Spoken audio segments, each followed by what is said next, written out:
Students, अब हम कक्षा 10 समाज विज्ञान के 100 महत्वपूर्ण क्वेश्चन करेंगे।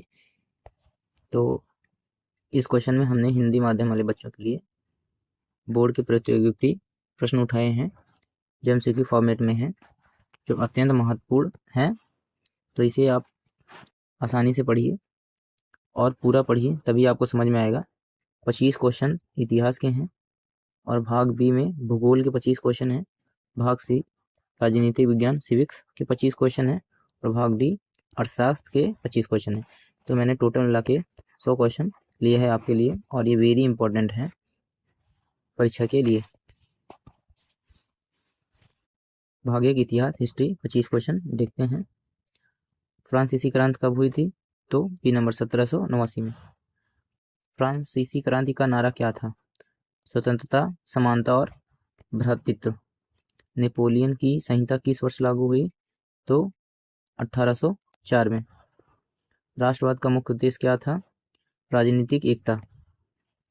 इटली के एकीकरण का नेता कौन था? तो मैजनी था, कैबूर था, गैरिबाल्डी, तो सभी थे। भारत में असहयोग आंदोलन कब शुरू हुई? तो 1920 में। असहयोग आंदोलन वापस क्यों लिया गया? क्योंकि चौरी चौरा कांड के कारण। रॉलेट एक्ट कब लागू हुआ? 1919 में। जलियांवाला बाग हत्याकांड कहाँ हुआ था? तो अमृतसर में हुआ था। समन्वय अवज्ञा आंदोलन की शुरुआत किससे हुई? आंसर नंबर बी दांडी मार्च से। दांडी मार्च कब हुआ? तो आंसर सी 1930 में। खिलाफत आंदोलन का उद्देश्य क्या था? तुर्की खिलाफ की रक्षा। सिल्क रूट किससे जुड़ा था? तो सिल्क रूट संस्कृति और व्यापार से जुड़ा था। औद्योगिक क्रांति सबसे पहले कहाँ हुई थी? औद्योगिक क्रांति इंग्लैंड में सबसे पहले हुई थी। कुटीर उद्योग किससे प्रभावित हुआ? कुटीर उद्योग औद्योगिक क्रांति से प्रभावित हुआ। यंग इटली संगठन की स्थापना किसने की? तो बी नंबर ने मैजनी ने की।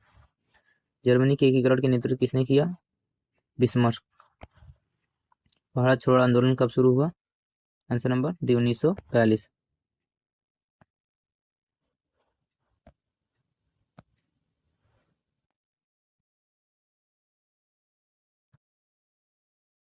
अगला है 19 नंबर। स्वराज पार्टी की स्थापना किसने की?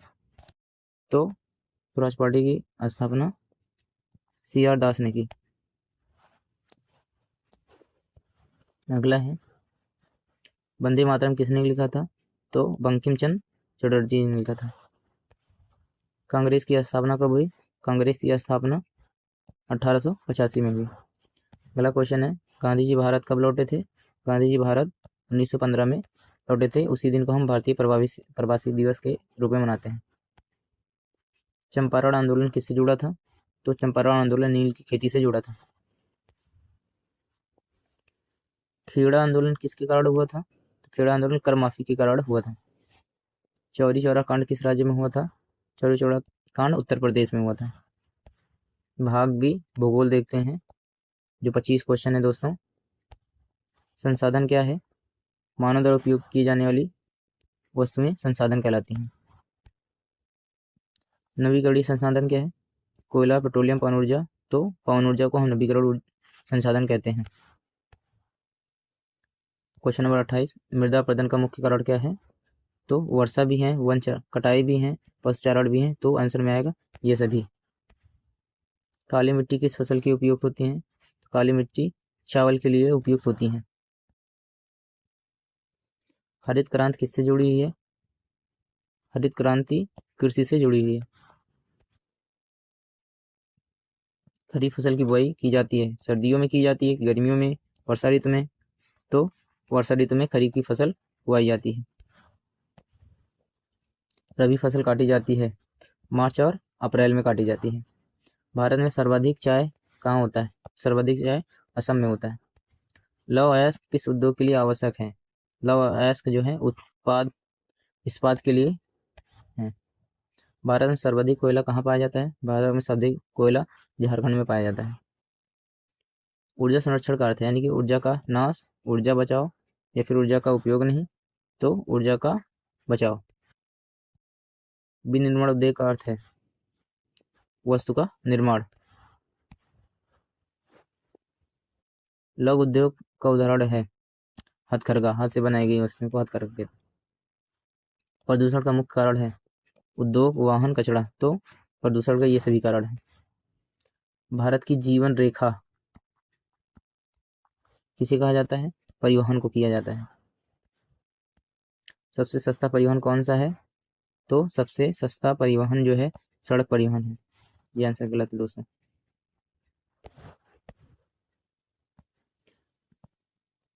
पाइपलाइन परिवहन का उपयोग होता है तरल पदार्थों को ले जाने में। सबसे बड़ा बंदरगाह मुंबई बंदरगाह है। भारत में सर्वाधिक सड़क परिवहन क्यों है? कि सुविधाजनक के लिए। व्यापार का अर्थ है वस्तुओं का क्रय विक्रय को ही व्यापार कहते हैं। निर्यात का अर्थ है, निर्यात का मतलब होता है दोस्तों बाहर भेजना। आयात का मतलब ले आना। आयात का अर्थ है बाहर से लाना, आयात। मृदा संरक्षण की विधि है, तो मृदा संरक्षण हम वृक्षारोपण से भी कर सकते हैं, सीढ़ीनुमा भी कर सकते हैं खेती करके, कंटूर खेती भी कर सकते हैं। तो आंसर हमारा ये सभी। सतत विकास का अर्थ है केवल विकास के लिए, पर्यावरण विनाश के लिए, भविष्य सुरक्षा रखते हुए। भारत में सर्वाधिक बिजली किससे बनती है? भारत में सबसे बिजली तापीय ऊर्जा से बनती है। अब भाग सी, राजनीतिक विज्ञान। क्वेश्चन नंबर 51, सत्ता की साझेदारी क्यों आवश्यक है? तो संघर्ष को रोकने के लिए, लोकतंत्र मजबूत करने के लिए, स्थिरता के लिए, ये सभी के लिए। ये सभी के लिए। बेल्जियम किस प्रकार का देश है? बेल्जियम संघीय प्रकार का देश है। श्रीलंका में किस समुदाय की वरीयता मिलती है? शिमला में सिंघली प्रकार की वरीयता मिलती है। सत्ता के बंटवारे का पहला प्रकार क्या है? तो सरकार के अंग में। विधायिका का कार्य क्या है? विधायिका का अर्थ है कानून बनाना। संघवाद का अर्थ क्या है? संघवाद के 2 या 2 से अधिक स्तर के सरकार। भारत में कितने स्तर की सरकारें हैं? तो भारत में 3 स्तर की सरकारें हैं। विकेंद्रीकरण का अर्थ है, तो विकेंद्रीकरण का अर्थ है सत्ता नीचे देना। पंचायती राज कितने प्रकार का स्तर है? तो 3 प्रकार के। ग्राम पंचायत का मुखिया कौन होता है? ग्राम पंचायत का मुखिया प्रधान होता है। जाति आधारित राजनीतिक नकारात्मक प्रभाव है, तो 61 नंबर, आंसर नंबर बी, विभाजन। धर्म जात राजनीति किसके खिलाफ है? धर्म जात सभी के खिलाफ है, लोकतंत्र के खिलाफ है, संविधान के खिलाफ, धर्मनिरपेक्षता के खिलाफ। भारत एक राज्य है, भारत में एक धर्मनिरपेक्ष राज्य है। लैंगिक असमानता का उदाहरण है, शिक्षा भी है, वेतन भी है, राजनीतिक है, तो क्या है? ये सभी। राजनीतिक दलें क्यों आवश्यक होती हैं? चुनाव लड़ने के लिए, सरकार बनाने के लिए, जनता की आवाज के लिए, ये सभी के लिए। राष्ट्रीय दल की मान्यता कौन देता है? चुनाव आयोग राष्ट्रीय दल की मान्यता देता है। राष्ट्रीय दल का उदाहरण है कांग्रेस, बीएसपी, सपा, राजद, तो कांग्रेस। क्षेत्रीय दल का उदाहरण है बीजेपी, कांग्रेस, टीडीपी, माकपा, तो टीटीपी। एक दल प्रणाली कहाँ होती है? एक दल तानाशाही में होती है। बहुदलीय प्रणाली भारत में क्यों? विविधता के कारण, जनसंख्या के कारण, लोकतंत्र, तो ये सभी के कारण यहाँ पे होती है। विपक्ष का कार्य है सरकार गिराना, आलोचना करना, नियंत्रण करना, सभी, तो ये सभी। चुनाव का उद्देश्य होता है नेता चुनना, सरकार बनाना, जनता की भागीदारी, सभी, तो ये सभी। संविधान लागू हुआ था 1950 में। भारत के राष्ट्रपति कौन होते हैं? भारत के राष्ट्रपति नाम मात्र प्रमुख होते हैं। प्रधानमंत्री कौन होते हैं? वास्तविक प्रमुख होते हैं। अब अर्थशास्त्र, इकोनॉमिक्स, 25 क्वेश्चन इसके भी देखते हैं। विकास का अर्थ है, विकास का धन, सुविधा स्तर, जीवन स्तर, ये सभी विकास के। प्रति व्यक्ति आय, तो प्रति व्यक्ति आय को कुल आय में से जनसंख्या जब भाग देते हैं तो प्रति व्यक्ति आय निकलता है। एसडीआई का पूर्ण रूप ह्यूमन डेवलपमेंट इंडेक्स।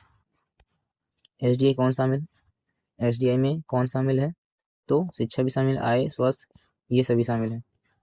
प्राथमिक क्षेत्र का उदाहरण है, तो कृषि प्राथमिक क्षेत्र का उदाहरण है। द्वितीय क्षेत्र का उदाहरण है, द्वितीय क्षेत्र का उदाहरण उद्योग। तृतीय क्षेत्र का उदाहरण सेवा। संगठित क्षेत्र का उदाहरण है कारखाना। असंगठित क्षेत्रों का उदाहरण है खेत मजदूर। मुद्रा का कार्य, तो मुद्रा का कार्य है विनिमय करना, मूल्य माप करना, धन संचय करना, ये सभी।